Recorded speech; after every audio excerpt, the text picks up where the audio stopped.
Hello, hello, hello, hello, hello, hello, hello, hello. Live broadcast. I welcome you. I welcome you. I'm on my page. Well, I on my lunch, and my connection keep miracles in my life. Yeah, I experienced miracles in my life. I just right here. That's me. I'm a miracle. But okay, so but have I experienced miracles? I look, I'm a miracle. Even though it happened many years ago, yes, so I truly, truly, I'm tired of this video keep on disconnecting. I'm gonna give up. And so, in the close Facebook group that I'm in, that's the question that we have to answer. Have you experienced miracles in your life? And this is the one that resonates with me the closest because of the fact that my life was almost taken. And these individuals came in my apartment when I was asleep. And I was 8.5 months pregnant with my twins. And they took me out of my apartment. And I'm gonna get to give you the short version. And so when they took me out of my apartment, they was taking me to the apartment downstairs. Yeah, I tried to get away. I tried to run out the door. But it's one of those situations when you watch the movie and the person go run for the door and get so. But anyway, so the individuals they took me to that apartment. And that's where they raped me, and I actually tried to get away in the apartment as well. I tried to bust out the window. Well, on that day, that's when I learned that some windows have two panes. They have two glass windows or two thick glass. So I didn't bust. I wasn't able to bust the window, but scraped up my elbow.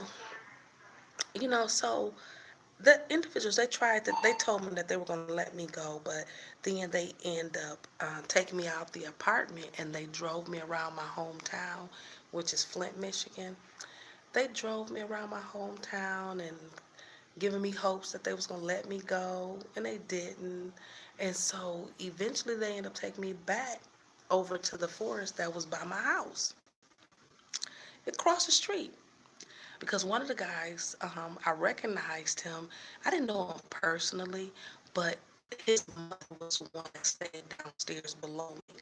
So, and I had never seen the other guy before in my life.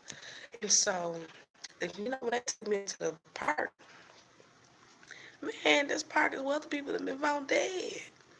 And so, I complied with them because I didn't have a clue as to what I was going to do, because I was out there by myself or with them at what I think it was about 1 o'clock in the morning.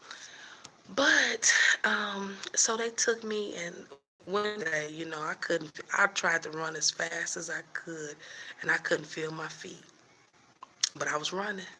But he eventually me down and tackled me down to the ground, and so I had one hand in front of my face, and I had one hand in front of my neck, and so he told me to move my hands, while the other guy, he was edging him on. He was in front of me, talking about do that shit, man, do that shit, and it's like, oh my goodness, I didn't know what to do, and so next thing I know, my throat was cut.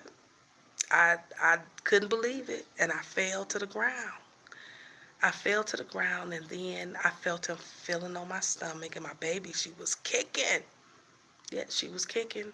And so then he lifted my head up. The guy with the knife, he had a knife, and he raised my head up again, and then that's when he cut my throat for the second time.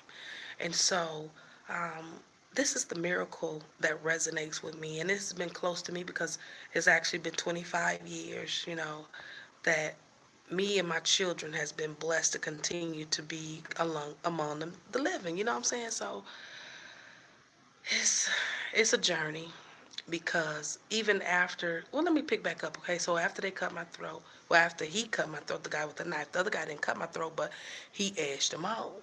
And so they took off running, and they end up going back into my vehicle while I laid there on the ground holding my breath and doing the best I could to act like I was dead. And so after I didn't hear no more footsteps in the ground, I got up. I saw the blood on my shirt. It was like, oh my God. But I told myself, no, Stay calm, get help. Stay calm, get help. Stay calm, get help. And I end up, I